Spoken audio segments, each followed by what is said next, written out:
Olá a todos, espero que esteja tudo bem com vocês. Eu estou aqui hoje para falar um bocadinho sobre Nicolau Maquiavel.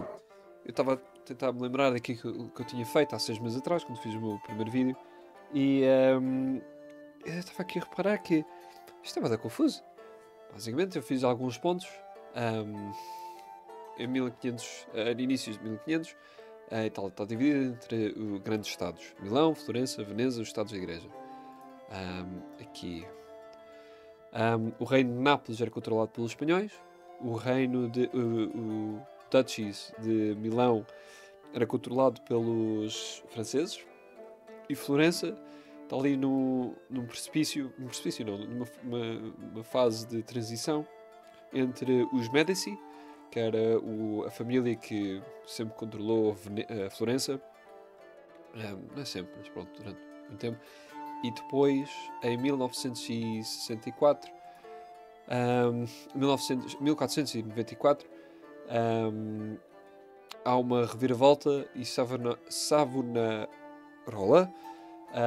que era um padre, controlou Savonarola controlou ali a Florença durante alguns anos, durante 2 anos. Mas pronto, e eu estava a achar isto tanta piada que eu decidi, ok, vamos ler isto para o canal. Porque a história fica bem, muito confusa, especialmente quando nos lembramos que estamos a tentar falar de Maquiavel. E Maquiavel dedica o seu livro, de acordo com o livro, ao príncipe que então liderava a Florença. Só que eis a cena, eis o meu espanto, é que Lourenço de Médicis morreu em 1494. Se formos aqui a ver... melhor, ele morreu em 1492. Vejamos. Lourenço de Médici foi um estadista italiano, soberano de facto da República Florentina durante o Renascimento italiano. Conhecido como Lourenço o Magnífico por seus contemporâneos florentinos, foi um diplomata, político e patrono de académicos, artistas e poetas e também mecenas. Sua vida coincidiu com alguns dos pontos altos do início do Renascimento na Itália, e sua morte marcou o fim da chamada Idade do Ouro de Florença. A paz frágil que ele ajudou a manter entre os diferentes estados italianos entrou em colapso depois da sua morte. Está enterrado na Capela de Médici. Pronto. E este senhor, que foi tipo um grande príncipe de Florença, basicamente, é aquilo que podemos tirar logo por aqui quando se diz que a Idade do Ouro da Florença morreu com ele. Podemos ler que ele apoiava muitos artistas, por exemplo, Michelangelo, havia outros. Espera aí, aqui... Segundo Maquiavel, Lourenço expôs a própria vida para restaurar a paz e pessoalmente negociar condições favoráveis. Vamos a isto do início. Por que não? Biografia. Neto de Cosme de Médici, era filho do Pedro do Cosme de Médici e de Lucrezia Tornabuoni. Casou-se em 1469. A chamada Leo era filha de... Ok, isto é boa história. Ok. Lourenço e seu irmão Juliano foram designados príncipes do Estado. O futuro parecia tranquilo até em 1474 aconteceu a conspiração dos Pazzi, assim chamada em alusão à família envolvida no movimento, na verdade instigado pelos Salviati, banqueiros do Papa Sisto IV, inimigos dos Médici. Foi feito um plano para matar os dois irmãos Médici no Duomo de Florença. Juliano morreu, Lourenço escapou, embora ferido, salvo pelo poeta Poliziano, que o trancou na sacristia. Os autores do plano, entre eles Francesco Salviati, arcebispo de Pisa, foram linchados pelo povo enfurecido.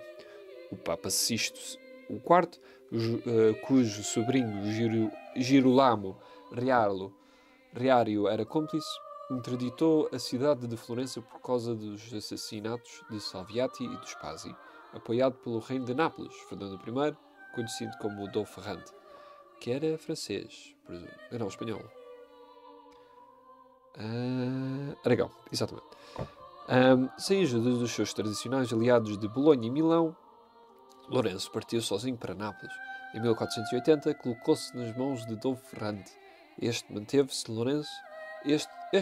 Lourenço cativo durante 3 meses antes de libertá-lo com muitos presentes.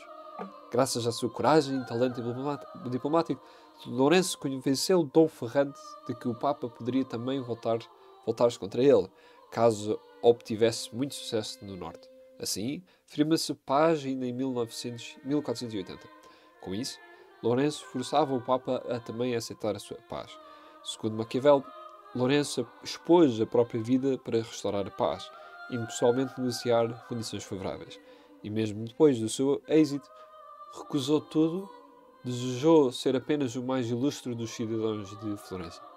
Com exceção de Siena, toda a Toscana a passar a aceitar o governo de Florença, que oferecia o espetáculo de um extenso principiado, governado por uma república de cidadãos livres e iguais. Ok, bacana. Este Lourenço é magnífico. Bacana. Ok, então.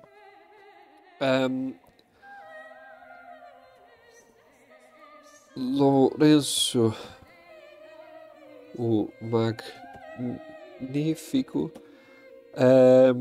ganhou poder quando se ofereceu, não como se ofereceu, mas quando voltou de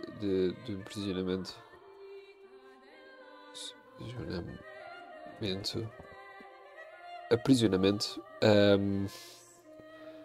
de Ferrante, príncipe ou rei? Ok, deixa eu falar aqui.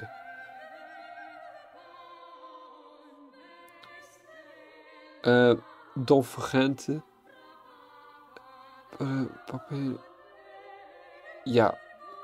Teve cativo antes de estar como Lourenço. Ferrante. Dom Ferrante, fine. Dom Ferrante de. Dom Ferrante. Quem é o Dom Ferrante?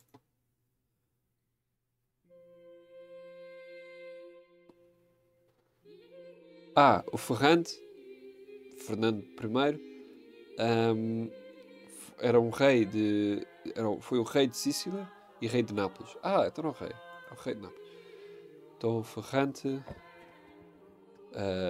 Fernando I. Rei de Nápoles. Ok. Basicamente ele ofereceu-se como... Não, ele não é ofereceu-se, mas porque ele foi aprisionado, porque ele foi para Nápoles, ele conseguiu arranjar paz na Itália, e então quando ele voltou para Florença, o povo reconheceu a sua capacidade e então assim conseguiu chegar ao poder. Ok? Em geral, Lourenço manteve a política do seu avô, embora tenha sido menos prudente e mais disposto à tirania. Dotado de grande inteligência, governou num clima de prosperidade pública, aumentando a influência da sua família por toda a Itália, e manteve as instituições republicanas em Florença. Ainda que só na aparência, na verdade, Lourenço foi virtualmente um tirano. Utilizava-se de espiões, interferia na vida privada dos cidadãos, mas conseguiu levar o comércio e a indústria de Florença a um nível superior ao de qualquer outra cidade da Europa. Interessante. Ok.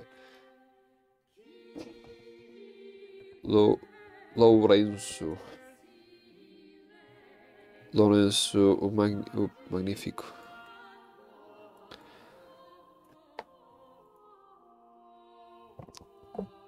Médici.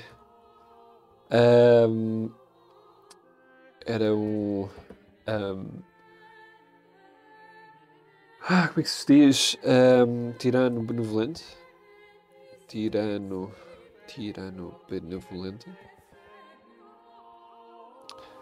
Tirano benevolente é um conceito utilizado na política, yeah, que explora a possibilidade de haver, de haver a junção de uma pessoa autoritária que ainda tem as pessoas como principal preocupação. Porque todos os autoritários que nós conhecemos, a maior parte deles pelo menos, acabam sempre por ser sacanas, que só querem saber de si, e mesmo que toda a gente esteja a passar fome, eles não querem saber desde que eles estejam a comer bem. E isso não é bacana. No entanto, com este poder todo, se fosse bem utilizado, podiam ser bastante bons até.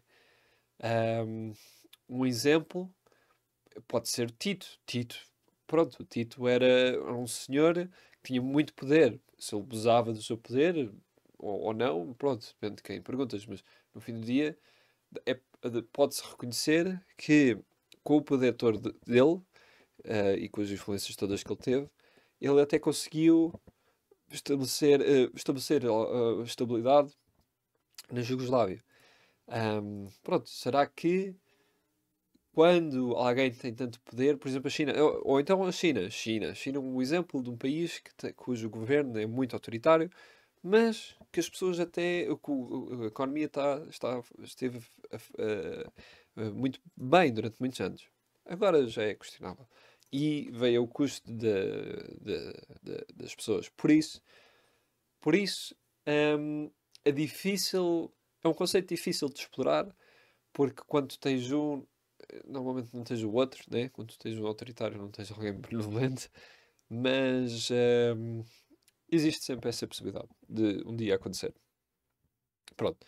Será que era um tirano benevolente? Continuando.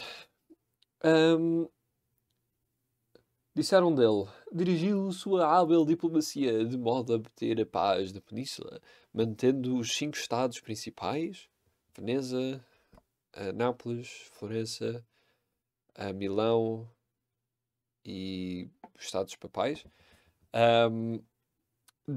unidos diante de ameaça crescente de uma invasão vinda dos Alpes. Florença não poderia ter um tirano melhor ou mais agradável, e o mundo jamais viu outro patrono de artistas iletrados como ele. Protetor de escritores, sábios e artistas, foi impulsor das primeiras imprensas italianas. Uau! Lourenço iniciou o movimento renascentista, que rejeita a ciência escolástica e teológica para valorizar a pesquisa e a busca do sentido da vida, colocando o homem no centro do universo. No seu palácio, tornou-se o centro de uma cultura que, partindo da redescoberta da antiguidade grega e latina na Europa, uma vez que os impérios islâmicos haviam sido até então guardiões e desenvolvedores desta sabedoria, levou a um extraordinário florescimento das artes e das letras naquela parte da Europa. Os maiores artistas e literados frequentavam sua corte, mas o que distinguia Lourenço de outros mecenas... Mecenas? O que é mecenas?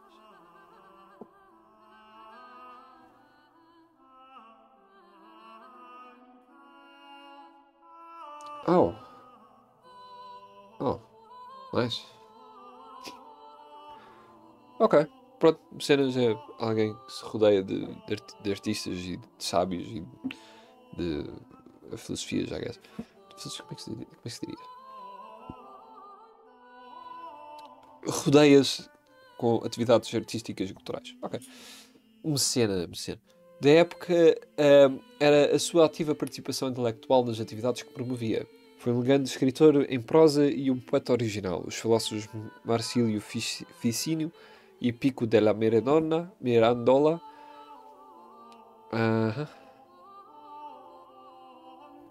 Italianos. Oh, wow. E os poetas Pulci Poliziano e os grandes artistas como Botticelli e, eram os seus hóspedes habituais. Michelangelo iniciou os seus estudos num ateliê patrocinado pelo Lourenço. Uau! Eu vou explorar isto mais tarde. A paz de Lodi, que havia colocado um fim às disputas entre Veneza e Milão, havia trazido o equilíbrio entre os Estados italianos em grande parte. Em grande parte, tal equilíbrio foi mantido graças às habilidades diplomáticas de Lourenço, considerado o fiel da balança. De facto, eu vou pretender que está ali um C. De facto, procurava proteger o eixo formado pelo Florença, Milão e Nápoles das ambições venezianas e da ambiguidade papal. O clima de relativa paz também favoreceu o Renascimento.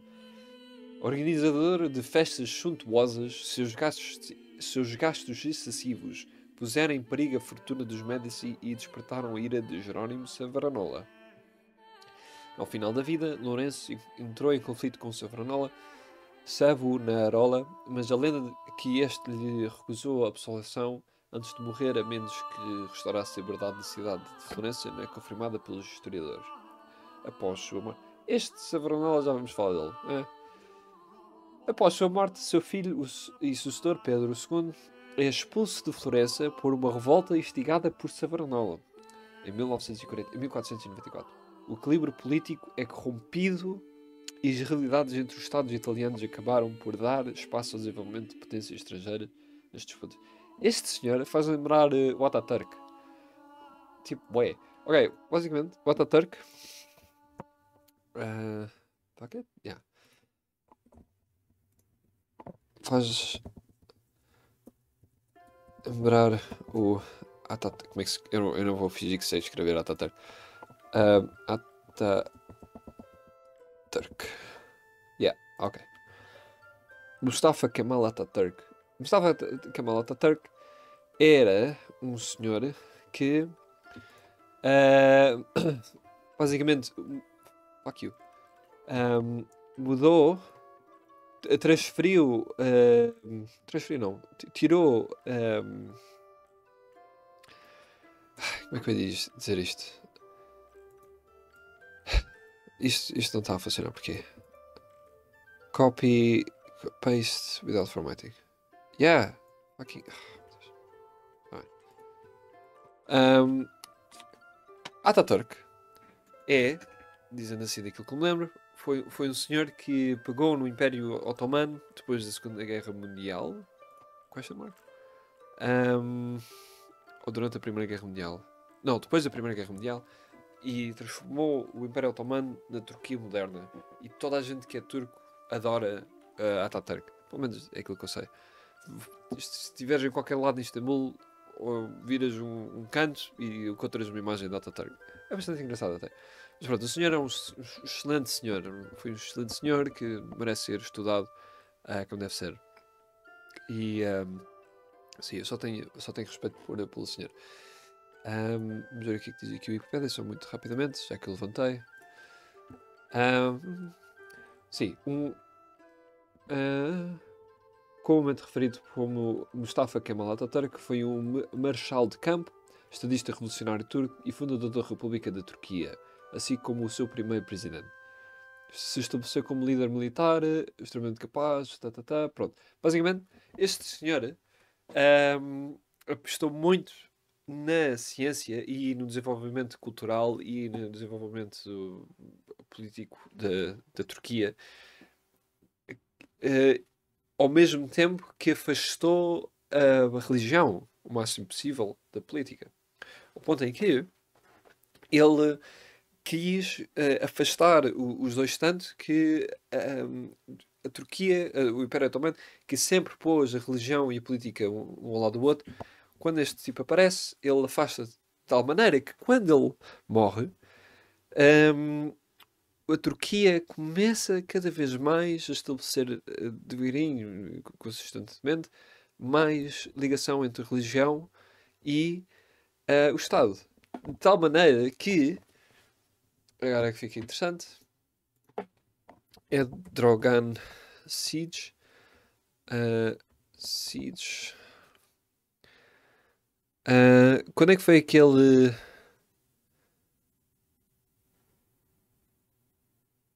Ok, basicamente, Erdogan é um senhor que representa, ou é o presidente que representa a tentativa de juntar a religião com a política.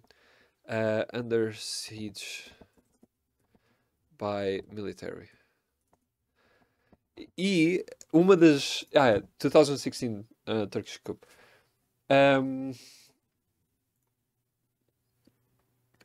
Houve uma tentativa de golpe de Estado na Turquia em 2016. Foi supostamente orquestrada por uma facção pertencente às Forças Armadas turcas. Entretanto, ainda não estão claros os motivos da ofensiva militar das suas principais líderes. Basicamente, existe uma teoria que diz que estes militares só atacaram porque Ataturk, há muitos anos atrás, quando estava no poder, disse aos militares: quando vocês virem alguém ambicioso para juntar a religião à política, vocês têm a obrigação de o tirar do poder. E então, em 2016, eles basicamente seguiram uma ordem do criador da Turquia. E, yeah, estabelecido durante o governo. Sim, o Estado secular, secular de tentar afastar ahm, o governo, a religião do governo.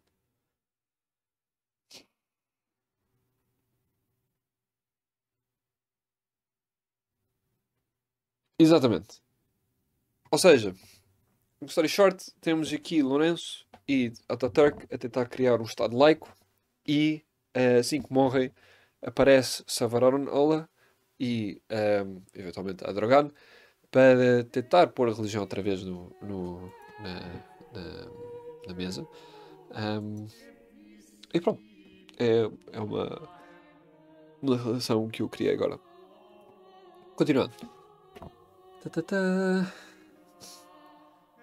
Pronto, e ok, esta é a história de Lourenço. Lourenço, uau, bastante senhor, né? Na altura pareceu que mudou ali bastante coisas e era bastante influente. E ele deu o início à Renascença e depois, com a sua morte, foi o fim da Idade do Ouro. Ahm, Só que Machiavelli não escreveu para este Lourenço de Medici, escreveu para o outro Lourenço de Medici, o Lourenço II de Medici. Preferentemente.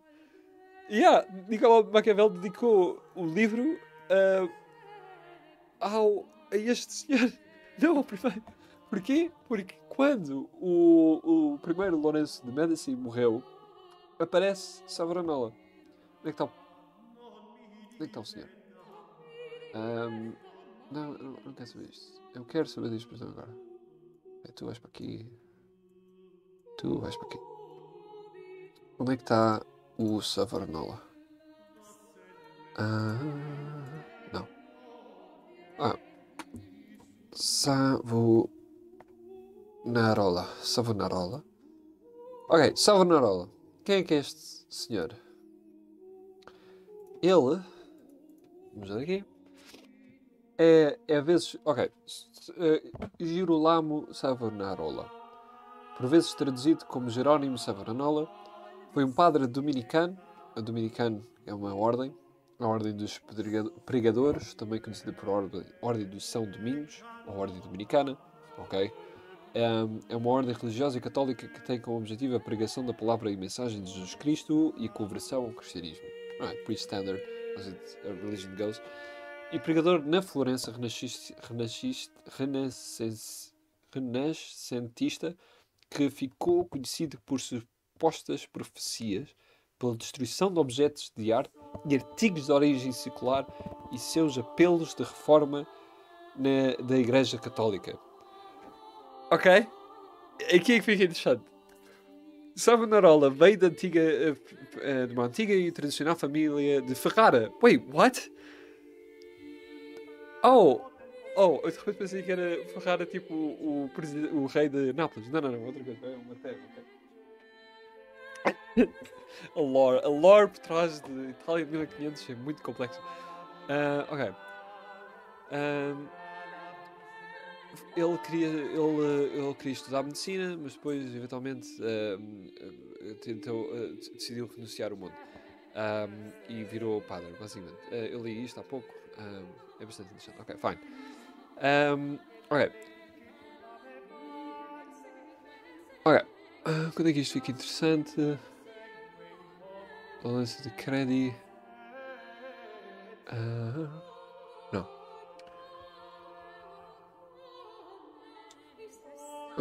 Ok. Vejamos.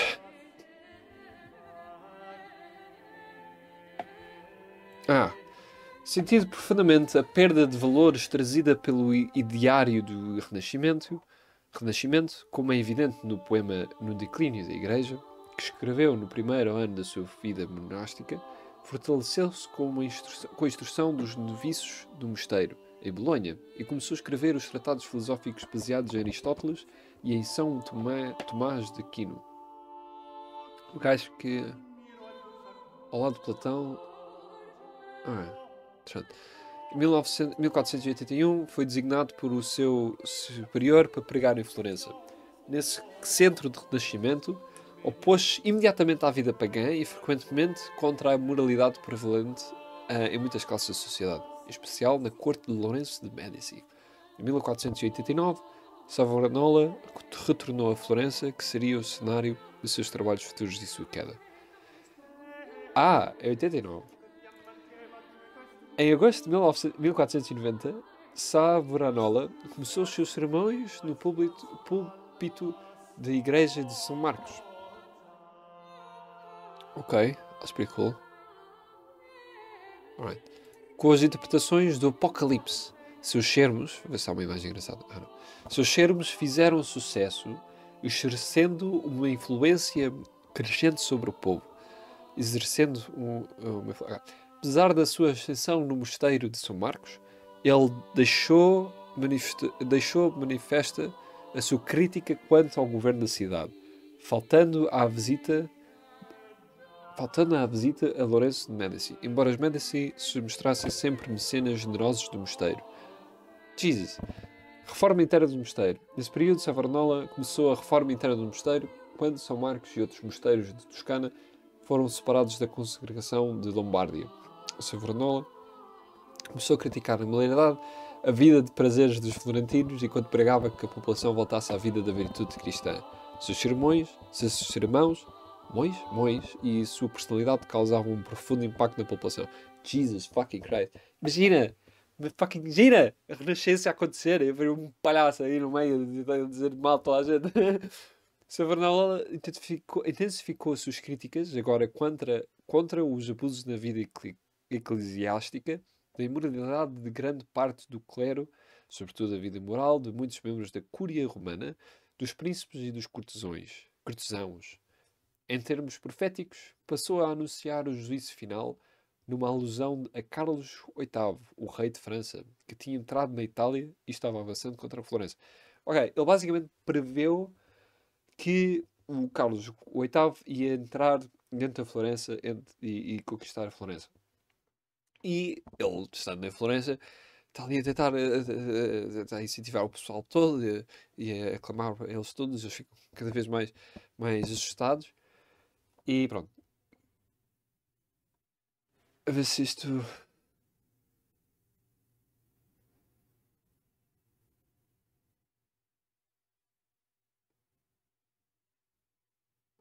Ok.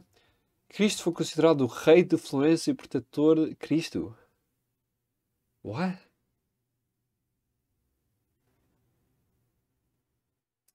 Ok.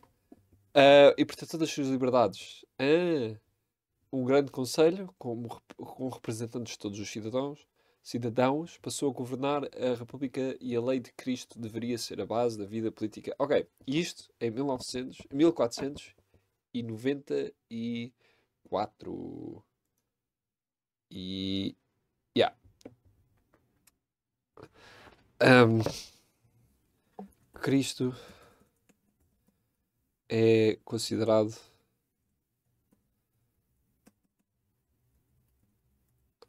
o rei de Florença.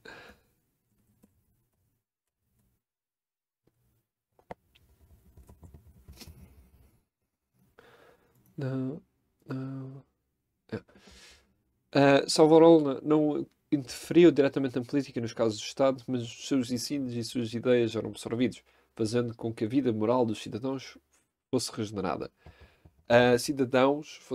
Muitas pessoas trouxeram artigos de luxo que foram queimados publicamente. Uma irmandade foi fundada por Savonarola, para incentivar uma vida piedosa e cristã entre os seus membros. Conflito com o Papa Alexandre VI.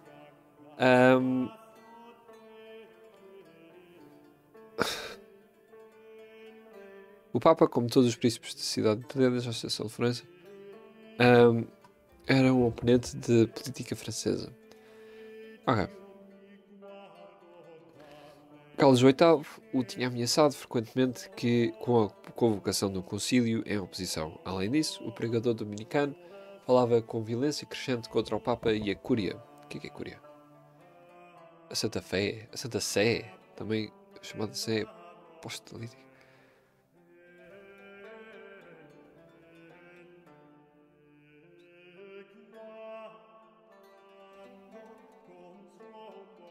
Ok, whatever. São coisas religiosas. Porquê? Porquê? Não, não é religiosa, é cristã. Exagero de termos e de situações para criar entidades legais diferentes para se poderem esconder e... não. Os factos terminaram por precipitar a exigência papal de que Savonarola pregasse obediência, além de ir a Roma para defender-se. Savonarola desculpou-se, alegando estar com saúde danificada. As consequências seguintes foram por proibição de o dominicano fazer pregações e a devolução do mosteiro de São Marcos à congregação de Lombardia. Em sua resposta, Savonarola procurou justificar-se declarando que ele sempre se tinha submetido ao julgamento da Igreja. Com isso, o mosteiro foi retirado da consagração de Lombardia e a conduta de Savonarola foi julgada suavemente, mas a proibição das pregações foi mantida.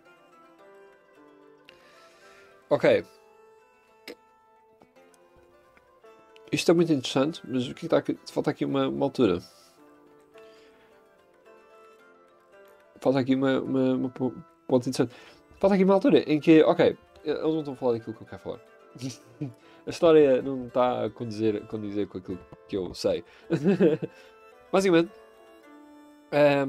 Savonarola liderou Florença entre 1494 até 1496.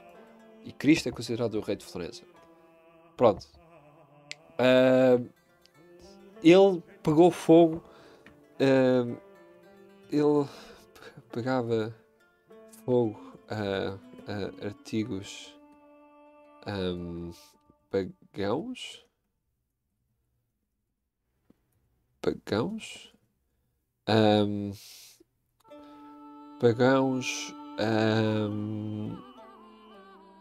Pegava fogo a artigos pagãos no público. Pronto. Tipo bizarro, certo?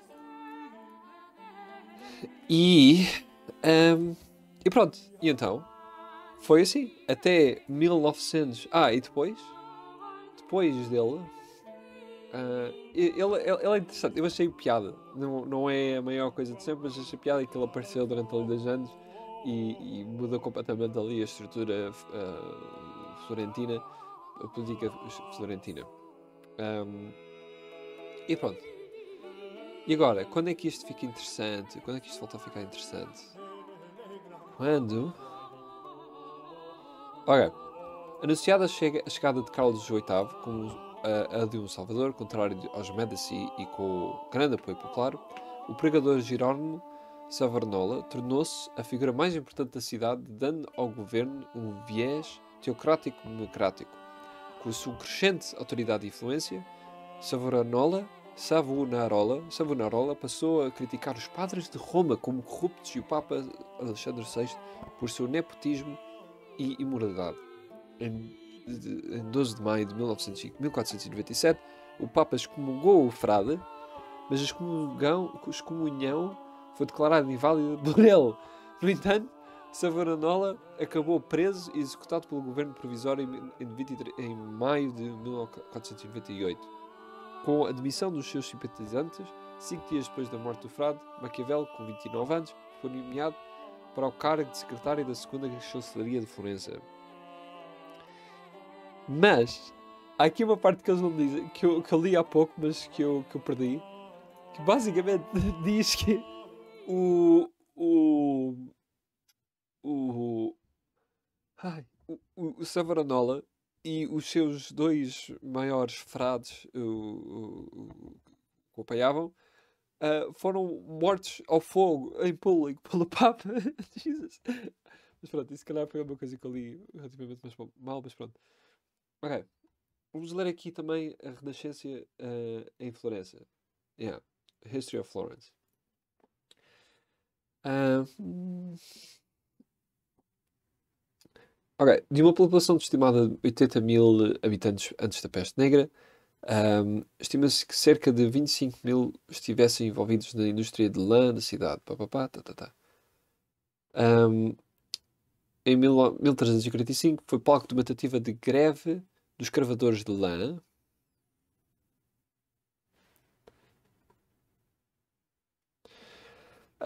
Que em 1378 se levantaram numa breve revolta contra o domínio oligárquico conhecido como a Revolta dos Quiompi.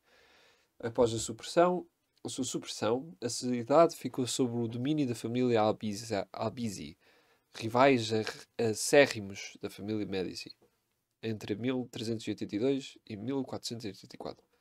Cosimo de Medici foi o primeiro membro da família Medici a governar a cidade nos bastidores.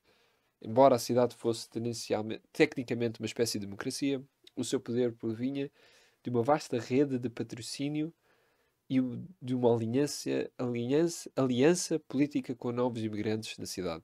A gente nueva. Ok, é o de facto poder não, poder de facto e poder de jura. Poder de jura deve ser tipo Albisi ainda, e quanto que os de facto eram começou a ser o Medici. O facto de os Medici serem banqueiros do Papa também contribuiu para a sua proeminência.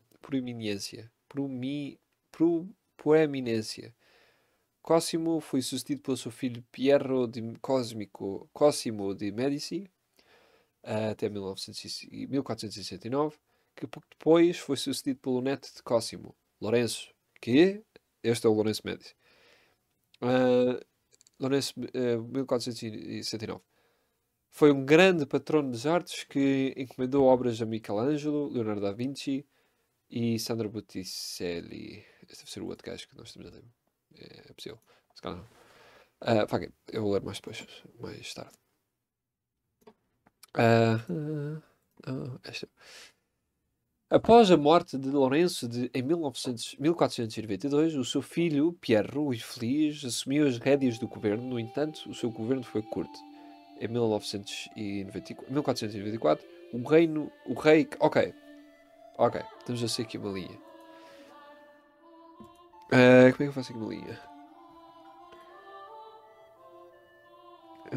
Table. Ok, sim. Ok. Não.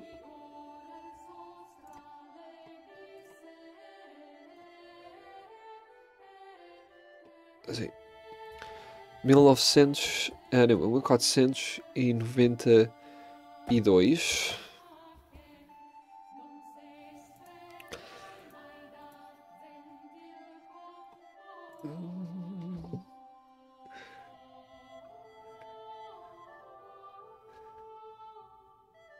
Ok. 1469. Lourenço.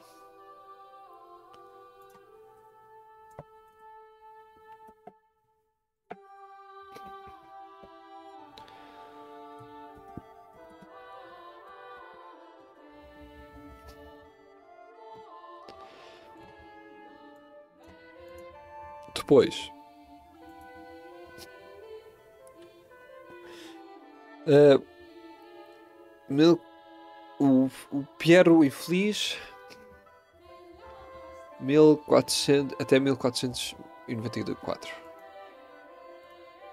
Opa. 22 até 1494. Piero infeliz. Ahm,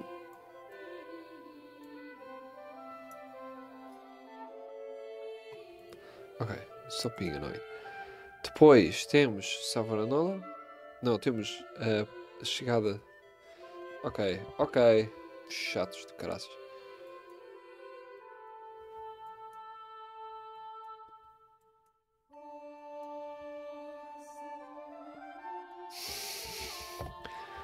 De Carlos o quarto, o oitavo, desculpem. Chegada de Carlos VIII. Isto é aqui mais.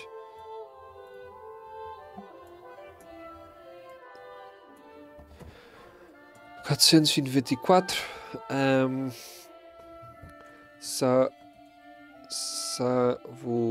Savonarola estabelece uma democracia teocrática.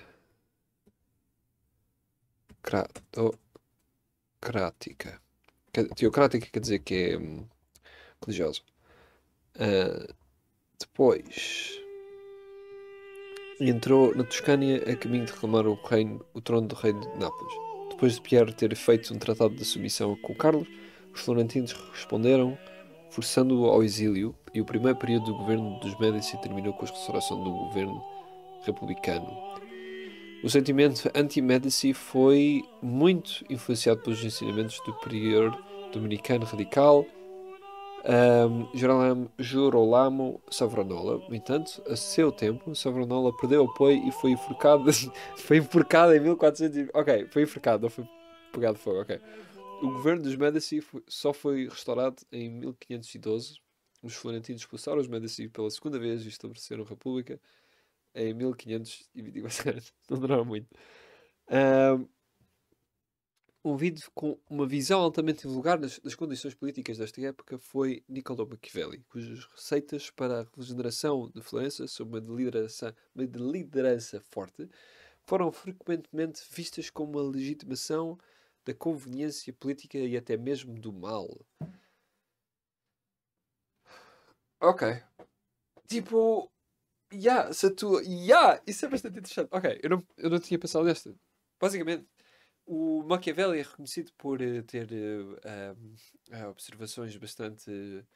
Como é que dizer isto? Que aceitam o mal, que aceitam a má parte do espírito humano. No entanto, está muito. Ele só se baseia na realidade. E uma maneira de olhar para isso é, segundo a realidade, percebe-se porque é que um homem é mau. Então, quase que há aqui um círculo vicioso de ok, porque o homem é mau, há a realidade que força os humanos a serem maus, que força a realidade a ser má, que força os humanos a serem maus e por aí fora, estás a ver? Pronto. E cujas receitas. Pronto. E é o que isto quer dizer, acho eu. A legitimação da conveniência política e o mal provém das situações, da realidade. Pá. Ele, no entanto, só durou até 1513 em Florença, devido a acusações de conspiração que foram gravadas por causa dos seus laços com o anterior governo republicano de Florença. Comandados pelos Médici, em 1520, Maquiavel escreveu as Histórias Florentinas, uma história da cidade. Pelos espanhóis, pôs fim à República de Florença. E Alessandro de Médici tornou-se o governante da cidade. What?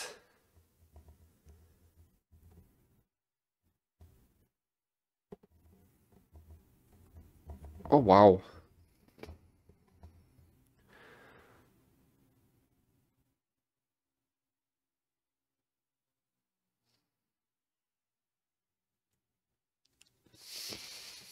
Os Médici continuaram a governar na Toscânia, Grão-Duques até mil. Uau! What? Quem que eram os Médici? Os Médici eram assim tão bacanos?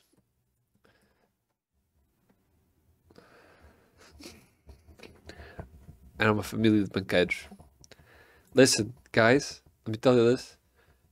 Banking is for the win. Ok. Em 1532 ficaram os duques de Florença. Ou seja, não eram os príncipes, ou os reis, ou os... Yeah, o que é que eles eram? Ah, fuck's sake. Medici. Os governantes?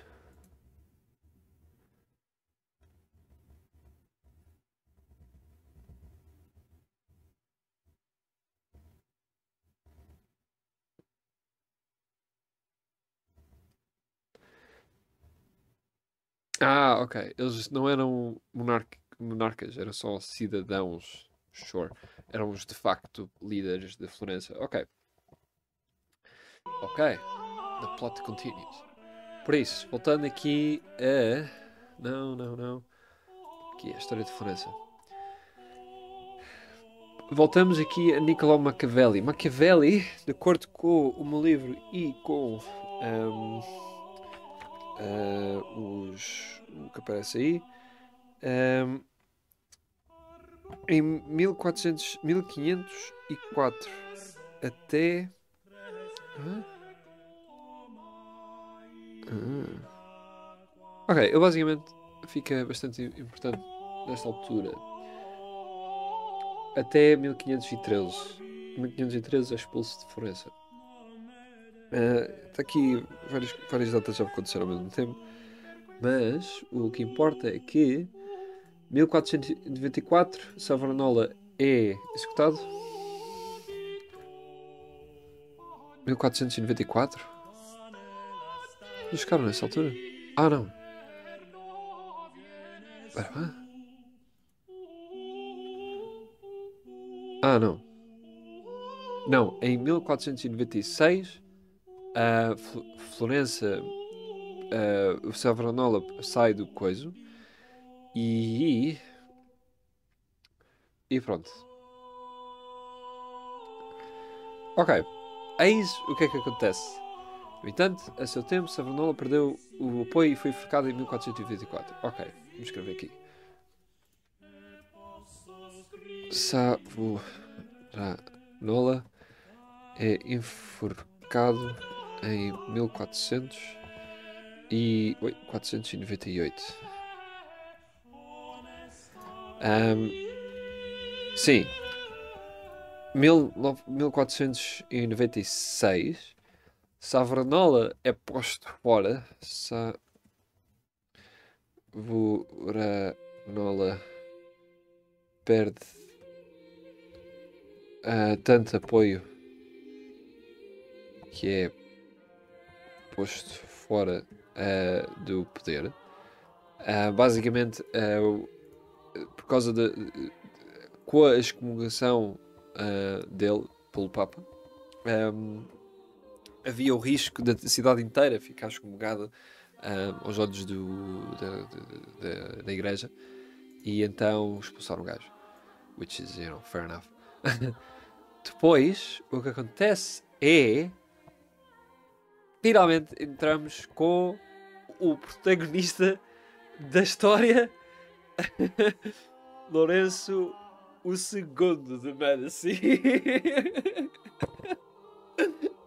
Este tipo era tão limp dick que só agora é que ele entrou dentro da história. Estão a ver? Yeah. Ok, vamos ver. Lourenço II de Medici, de Piero de Medici, foi um governante de Florença e duque de Urbino. O que é Urbino? Ok. Era filho de Pedro de Medici. Oh, yeah, o infeliz. Wait, holy shit, what? Yo, o filho de Pedro, let's go! Pedro o infeliz. O Piero volta a entrar dentro da conversa. Foi pai do Lourenço II de Medici. Lourenço. Opa, vá para cara. Ok. Lourenço Não, mas Lourenço. Não sei escrever. Lorenzo? Lourenço. Estamos a escrever em português, que eu saiba. Segundo Medici. Ok. E. Pai de Lourenço. E filho do Lourenço I de Medici. Exato, nada confuso, pessoal. Basicamente, se não fosse este Pedro, pá, não virava. Pedro é um bom nome. Ok. 1496, São Ronaldo perde tanto apoio que é posto fora do poder. E finalmente, 1400 até 1496, ou até não, a partir de 1496.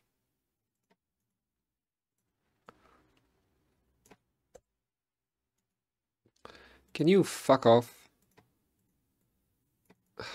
Que eu nunca sei fazer isto. Delete table. Delete table.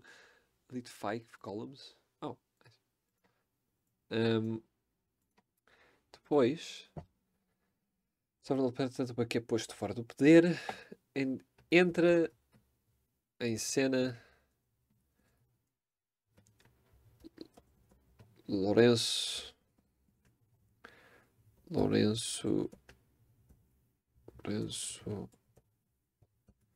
segundo. Vamos para o segundo. Até. Ok, Lourenço II. Finalmente, chegamos aqui. Vida pública. Tornou-se senhor de Florença em agosto. E não, nada, está tudo errado. What the fuck? Que raio que eu estou a perder aqui então? Espera, o que é que aconteceu? Eu pensava. Ele nasceu nessa altura. Como é que raio é que ele podia ter sido. Fuck. Quem é que raio é que foi presidente? Presidente ou líder de Florença? Ai, agora estou a ficar bem confuso. Vamos procurar. Who was uh, the ruler of Florence between 1900... os franceses! Exatamente. A França controla a Florença entre 1496 até until between end 1512.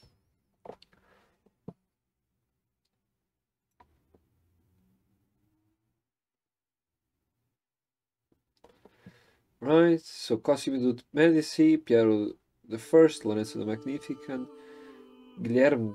What the hell? Quem é que é este gajo?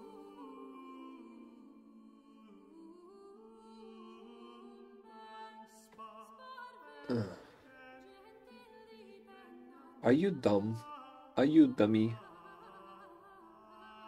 Este gajo eram. Co-ruler with Lorenzo. Okay, now I get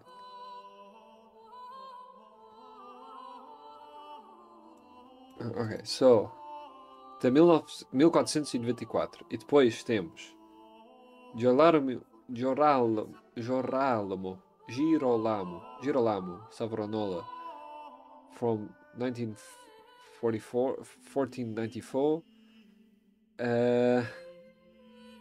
Ele foi enforcado. Ele perdeu o poder antes disso. Depois temos.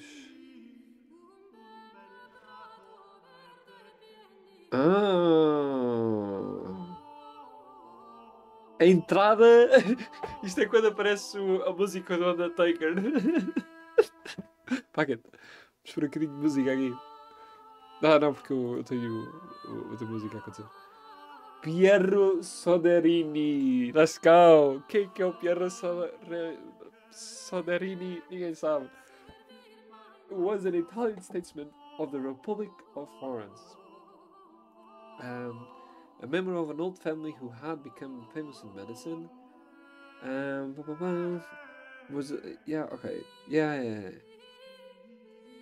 He was prior of the city. and later became a favorite of Piero de Lorenzo de Medici, receiving from him the honor of being the ambassador to the King of France. Ah! Yo! Okay. He was elected Gonfaloniere.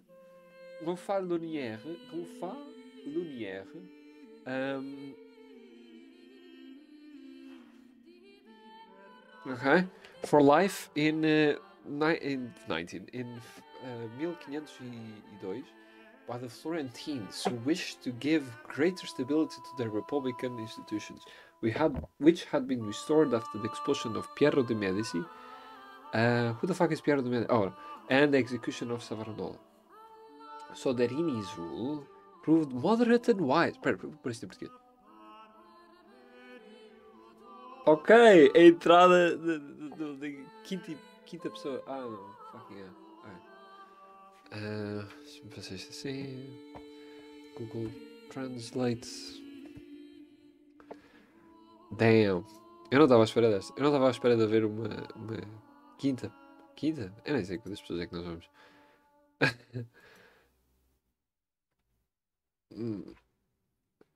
Ok. Aí está. Ah lá, despacha. Estás a ficar com lag, a sério. Não há literalmente uma nada aberta. Não, ao OBS, ok. Alright. Sim, ok. Ele foi o favorito de Piero de Lorenzo de Medici e foi enviado a entrada em cena. Não é Lorenzo II. É o Piero Sudineri. Soderini.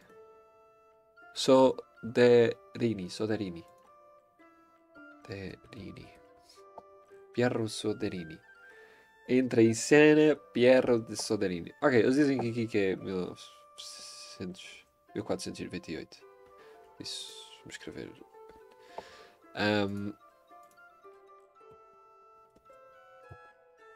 512. Vamos deixar aqui por agora.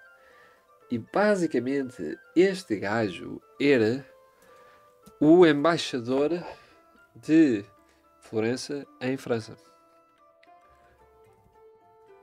Embaixador de Florença em França. Ok, ou seja, se um dia quiserem ser líderes de uma cidade ou de um país, sejam embaixadores e depois deixem esse país onde vocês estejam conquistar o vosso país original. Depois dizem, hey, listen, vocês precisam de alguém aqui a controlar aqui a situação, alguém que vocês confiem. E se não confiam em mim, quem confiam? É? Exatamente.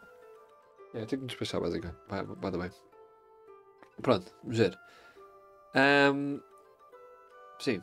O governo de Soderini revelou-se moderado e sábio, embora não possuísse as qualidades de um grande estadista. Introduziu um sistema de milícia nacional no lugar dos mercenários estrangeiros. Ok. Durante o seu governo, a longa guerra com Pisa chegou ao fim com a captura daquela cidade pelos florentinos em 1509. Nicolau Machiavelli, o autor de O Príncipe e discursos sobre Tito Livio. Who the fuck is Tito Livio? Who is Tito Livio? Deus, há uma sétima pessoa.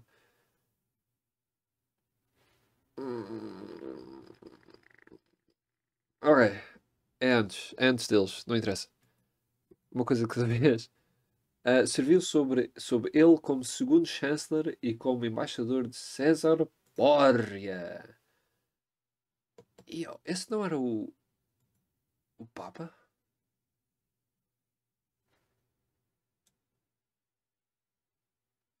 It was um filho ilegítimo do Papa. Borgia, absoluta. Ok. Eu vou ser honesto. A única referência que eu tenho nesta parte da história é Assassin's Creed. Vocês conhecem Assassin's Creed, surely. Por isso, é bastante engraçado estar a ver estes nomes. Porque eventualmente eu vou jogar o jogo outra vez e vou dar uau, eu conheço este gajo. Ok. A sua luta pelo poder foi uma grande inspiração para o príncipe de Nicolau Maquiavel. Ok.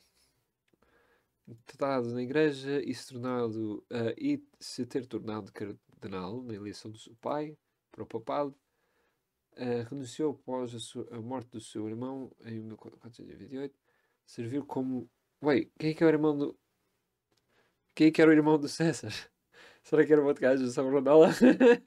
Serviu como doutriero do rei Luís VIII de França por volta. Sétimo, de França por volta de 1500 e ocupou Milão e Nápoles durante o reinado italiano. Ao mesmo tempo criou um estado para si na Itália Central, mas não conseguiu manter o poder durante muito tempo após a morte do seu pai. Segundo Maquiavel, tal não se deveu à falta de previsão, mas ao seu erro na criação do novo Papa. Ok.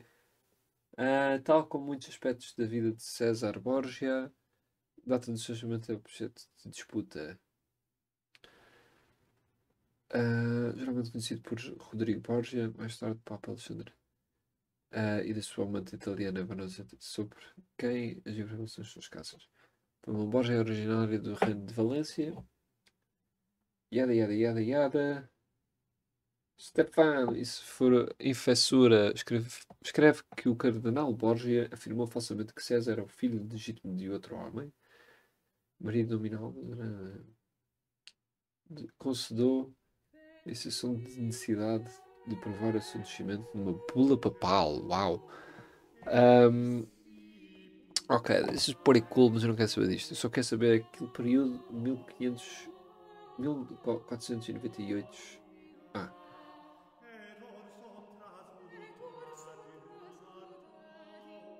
Uhum. Uhum. Ok. Vamos por aqui. Vamos deixar aqui um Sérgio Borja. Era um ator prominente nesta em 1500, nos inícios de 1500. Inícios de 1500. Vamos deixar isto aqui para mais tarde, quando entrar em cena outra vez, estarmos cientes do que está acontecendo. Pronto. Eu não sei, eu não... Porquê? Porquê? Porquê? Porquê que tu és estranho e tu és estranho? What the fuck? Alright. Mas, mano. Mas assim... Não. View. Não. View. Ah. Espaço. 1.5. Yeah.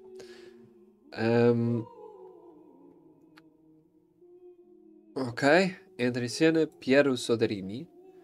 Soderini foi pai de Lourenço. Não, Piero. Piero e Feliz.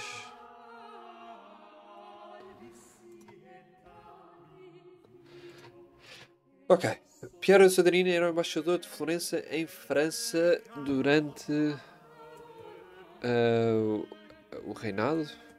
O reino. O reinado? O reinado de. Espera aí. Lourenço era rei? Ou. Lourenço. Medici. Era rei de. França. Era o quê? O que é que eu tinha? Reis?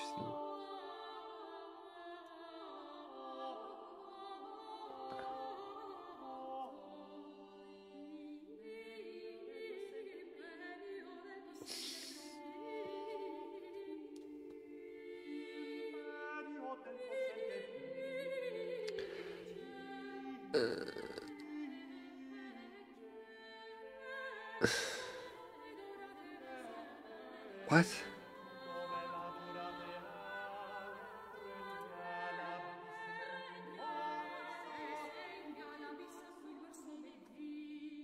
Ele era rei? Eu não percebo. Eu não percebo. Eu não percebo. Das mano. Lourenço. Piero Soderini. Durante o tempo, vá. De Lourenço. O Magnífico.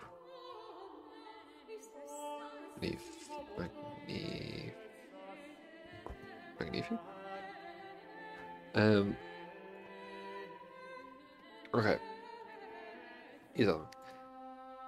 E com a chegada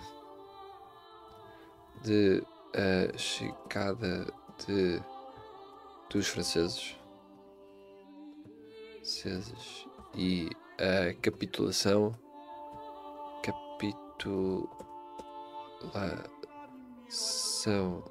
de Savonarola.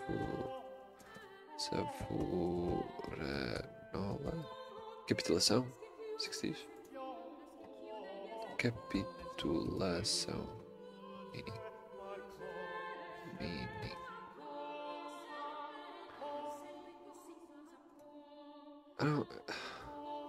Capitulation.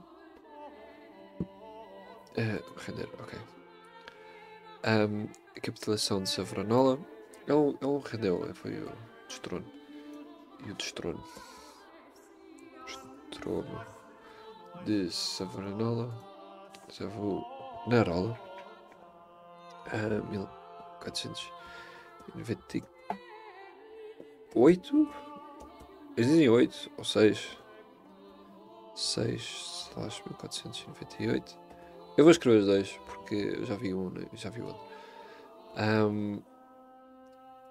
Soderini fica a liderar a Florença até os Médici retornarem com Lourenço II em 1512 ou 13 retornar. List of Isabel.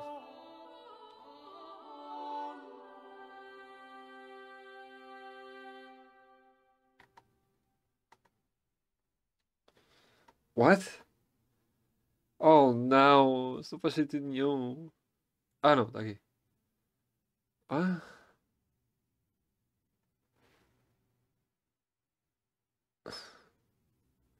A Piera com um P. Não sei porque que eu ia escrever com 2 P's.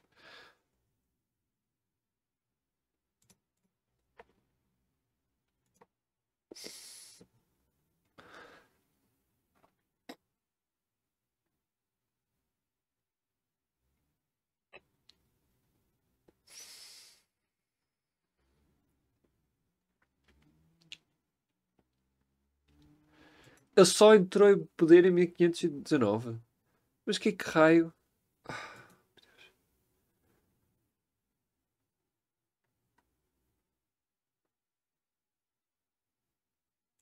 Senhor de Florença, após o seu tio Juliano de Médici ter tomado o controle do governo da cidade. O que é o Juliano de Médici?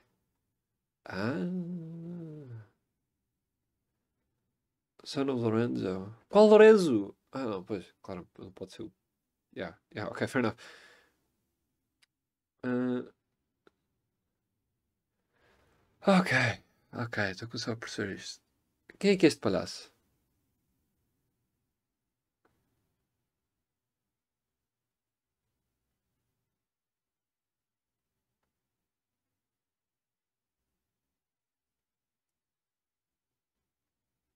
Ah, 1516. Ah, ok. Sim, não é com o Lourenço, é os Médici em geral. Ahm, pronto. Lourenço II fica-se, torna-se senhor de Florença em 1516 até 1519. O que é que aconteceu em 1519? Vamos ver. Ok, está na altura de ler sobre Lourenço II Médici. Em 1513, após o seu título ter tomado o controle do governo da cidade, ambicioso por natureza, Lourenço II não tinha paciência com o sistema republicano de governo de Florença. Em 1516, quando ele tinha 24 anos, convenceu o seu tio, o Papa Leão X, a fazê-lo Duque de Urbino.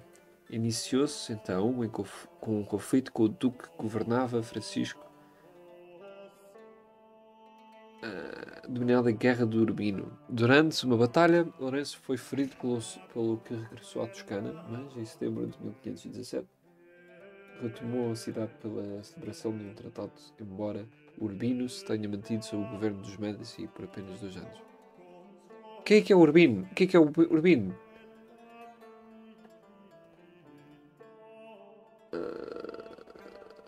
Claro que sei. O que é a Urbina? Os Urbinos. Para mim. O que é Urbino? Urbino? O quê? O que é que isto tem a ver com Florença? As pessoas andavam em guerra As pessoas andavam em guerra por causa de uma terra no meio das montanhas.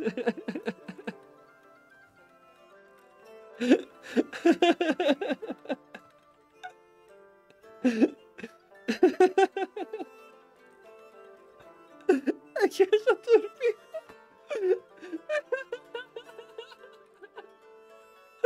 Ok, eu não sei o que eu estou a ler isto. Que Urbino.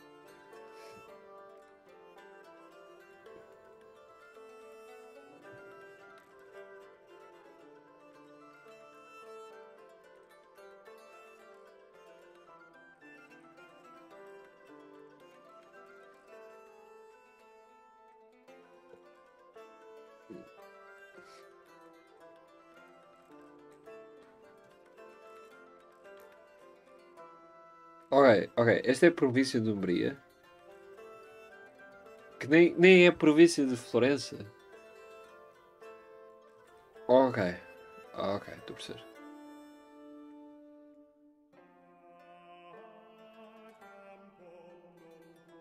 Ok.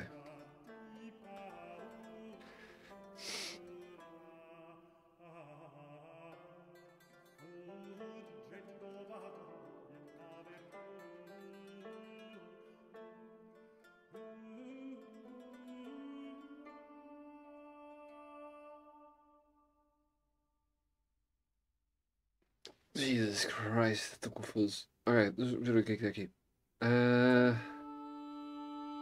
A 1523? Já me está tarde. Pá, eu não quero saber isto. Alright, mas mano, interessa. O que interessa é que voltemos ao senhor. Eu paguei porcaria de coisa. Vou ser este. Cheiro. Não, vou ser este.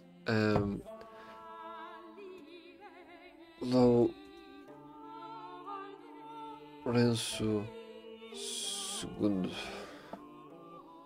Ai, o caraças. Ai, o caraças de Médici. O meu computador está a ficar velho. Ok. Deixem-me o computador em paz. Eu não consigo escrever S sem escrever 30 ao mesmo tempo. Ok, vamos ver este outra vez. Tornando-se senhor de Florença, não tinha paciência com o governo. Convenceu o seu Tito a fazê-lo de Duque de Urbino. Iniciou-se então um conflito com o Duque que governava Francisco. A dominada Guerra do Urbino. Durante uma batalha foi decidido Toscana. Mas em setembro. O que é Toscana? O que é Toscana? Eu não sei o que é Toscana. Vocês já sabem o que é Toscana? Eu não sei o que é Toscana. Toscana deve ser tipo província da. Onde está a Florença. Yep! É o que é, quando é esperto. Mas em setembro de 1517 foi uma cidade pela celebração de um tratado, embora Rubino se tenha mantido sob o governo dos Medici por apenas 2 anos. Ok, who cares? Casou-se. A Catarina viria a tornar-se rainha de França, graças ao seu casamento com o futuro rei Henrique II de França. Holy shit! Damn! Uau, agora percebo porque é que o pessoal gosta de estudar história, porque todas as pessoas eventualmente acabam sempre por ter mais do que uma história. Eles têm sempre mais do que uma história. Eles têm sempre uma coisa a acontecer por trás e que se revela mais tarde. Depois tipo, uau, este gajo está relacionado com aquele gajo, com aquele gajo. Portanto, um, isso é pelo Papa II da família Medici. Clemente oitavo. Sétimo. Apenas 21 dias após o nascimento de Catarina Médici, Lourenço II morreu, desgastado pela doença e pelos excessos. Assim, a sua filha Catarina foi criada principalmente pelos papas Leão V, Clemente VIII e por a... Uau! Imagina seres criada pelos papas. Damn. Se fosse uma rapariga, se fosse um rapaz, coitadinho, mas pronto, felizmente era uma senhora. Rapariga. Com a morte de Lourenço II em 1519, o ducado reverteu para a família. Eu não quero saber da porra do Urbino. Desculpem, mas eu não sei o que é Urbino. Eu não quero saber do Urbino. Eu quero saber de Florença. O que é que eu sou Florença? Oh meu Deus! Estou... O livro todo é dedicado a um gajo que só quis saber de Urbino.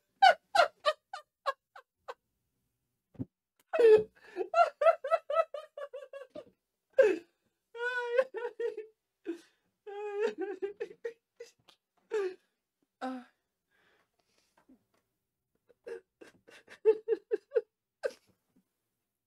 ok. Vamos lá começar do início. Vamos centrar-nos outra vez. Este livro é estúpido. Não, muito obrigado. Ok. Ah, o livro. O livro. O livro. O príncipe. Príncipe. Príncipe. É escrito em 1513.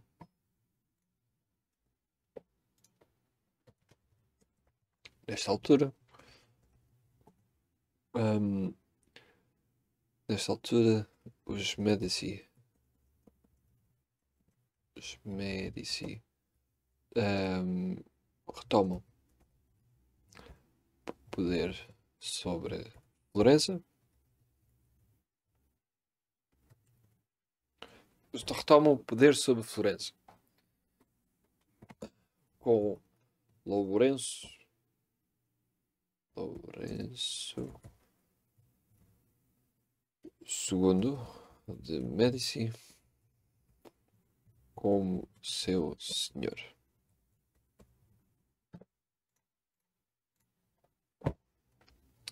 O livro parece estar dedicado a Lourenço. Está dedicado a este Lourenço. No entanto, Machiavelli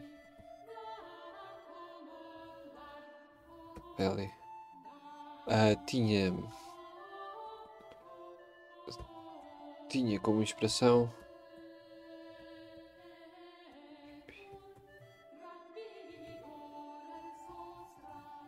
a representação da corte francesa, que se estabeleceu entre 1498 até 1512, através com antigo embaixador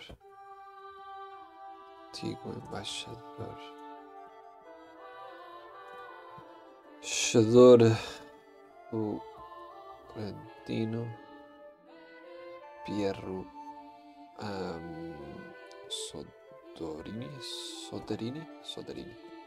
Soderini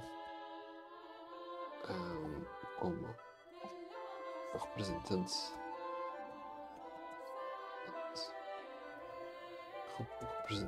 dos franceses.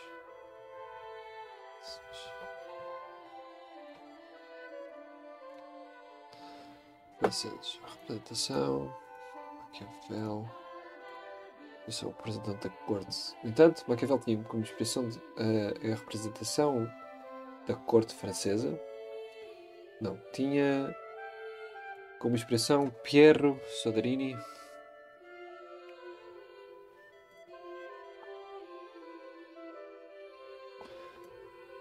O antigo embaixador florentino, que representava os franceses, ou que governava pelos franceses. Governava pelos franceses.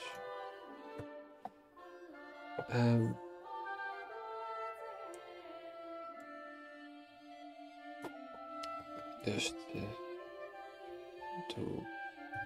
domínio francês. Domínio, se calhar, é uma palavra demasiado agressiva. Bom, as pessoas não estavam lá, não se justifica utilizar uma palavra tão forte, mas pronto.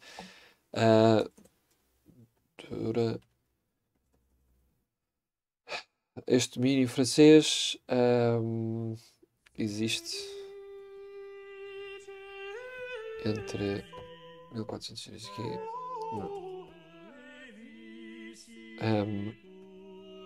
Antes disto, portanto, temos o outro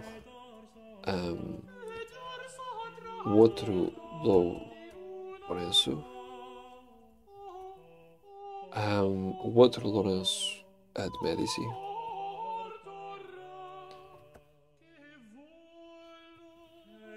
avô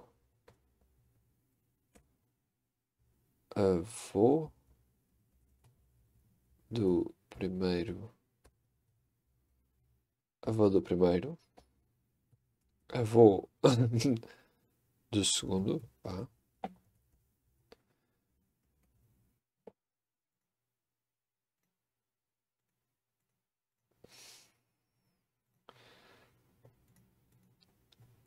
Que se revelou, ou que se revelou, revelou como um grande príncipe.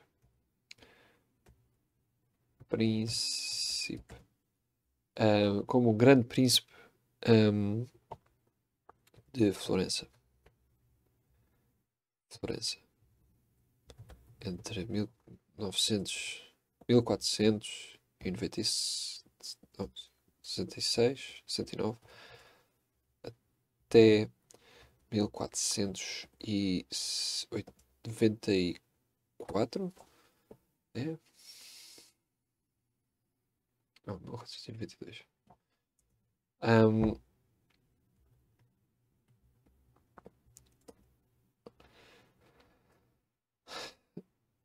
Antes disso, no entanto, temos Lourenço que se levou como Lourenço.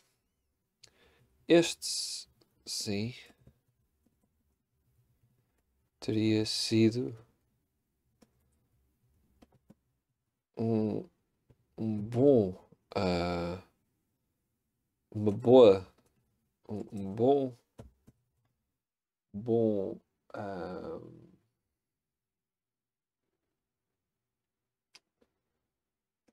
este sim teria sido uma boa fonte de inspiração. Boa fonte de inspiração para o livro Maquiavel. Este sim teria sido uma boa fonte de inspiração para o livro de Maquiavel. Este sim teria sido uma boa fonte de inspiração para o livro de Maquiavel. Ok? Agora, depois também temos a presença de Savonarola. Ok.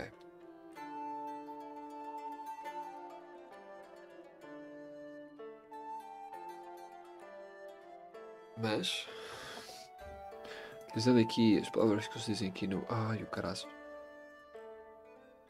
Dizendo aqui as palavras que eles dizem aqui à altura. Ambicioso, não tinha paciência com o sistema republicano do governo de França. Podemos ver aqui que este segundo Maquiavel, desculpa, este segundo Lourenço, desculpa, temos de ver que o Lourenço II, se calhar, estaria. Precisava de mais conselhos do que o primeiro Lourenço. Parece que o primeiro Lourenço sabia o que é que estava a fazer. Este segundo Lourenço, não tanto. E Machiavelli, se calhar aproveitou-se desta situação, deste senhor que não era tão prudente. Parece que, comparando os dois Lourenços,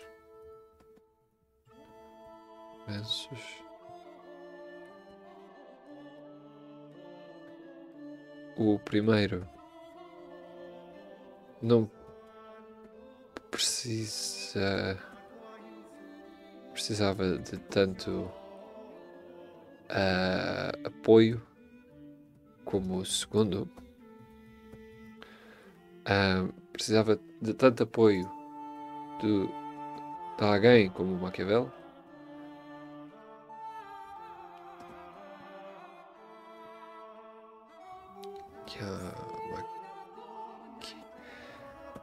Maquiavel como o segundo.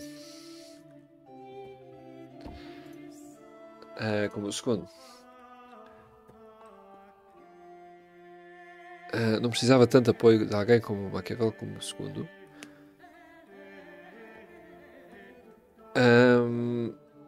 Necessidade dessa. Necessidade essa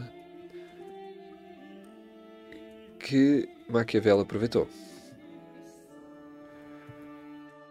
Aproveitou para seu benefício.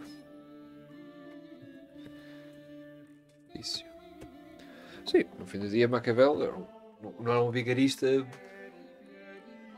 Não um vigarista no sentido, no bom sentido da palavra. Não aproveitava as oportunidades, abusava, explorava as oportunidades. Incluindo utilizar este senhor que era relativamente fraco comparado com o primeiro. Quer dizer, comparado com o primeiro toda a gente seria fraco, não é? Por isso, mais por aí. E pronto, apareceu. Utilizou o primeiro como inspiração. Juntamente com as situações políticas da Itália contemporânea, para escrever um livro, que é o objetivo deste canal neste momento. Coisa que demorou imenso tempo só para dizer que sim, de facto, o livro merece ser lido. Mas pronto, agora pelo menos percebo melhor porque é que como é que este livro apareceu. E pronto, agora estou muito interessado em saber o que é que acontece com os próximos capítulos. Pronto, basicamente, lendo aqui a dedicatória que aparece aqui no livro, na parte inicial do livro, diz assim: dedicatória a Nicolau Machiavelli ao magnífico Lourenço de Médici. Ou seja, ao primeiro Lourenço.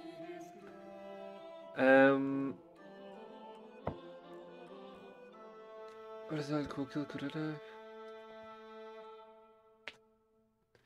E pronto. Nada disto fez sentido, porque o livro acaba de dizer que, na verdade, ele está dedicado o livro está dedicado ao primeiro Lourenço. Coisa que não é possível. O Lourenço estava morto nessa altura. Damn it. É pronto. Olha, pessoal, eu espero que tenham gostado desta exploração da história florentina em 1500. Eu achei piada. Muito confuso, mas no fim do dia até faz sentido. Até dá para perceber umas coisas. E agora tenho mais lenha para perceber este livro. E espero que me acompanhem na próxima vez, onde vou ler de facto o livro. Por isso, deixo-vos aqui com a imagem da Itália, na altura. Onde é que está a imagem da Itália, na altura? Este. E pronto, como podemos ver, o mandado de Milão, controlado pelos franceses, depois em 1590, 1494 os franceses entram, controlam Florença, entre 1498, ou seja, até 1512, os franceses controlam Florença, depois os Médici voltam. Deve ter havido imensas guerras, imensas mortes nessa altura, mas que é chato, mas pronto. E pronto, está aqui, está feito, está dito. Espero que tenham um bom dia e fiquem bem, até para a próxima.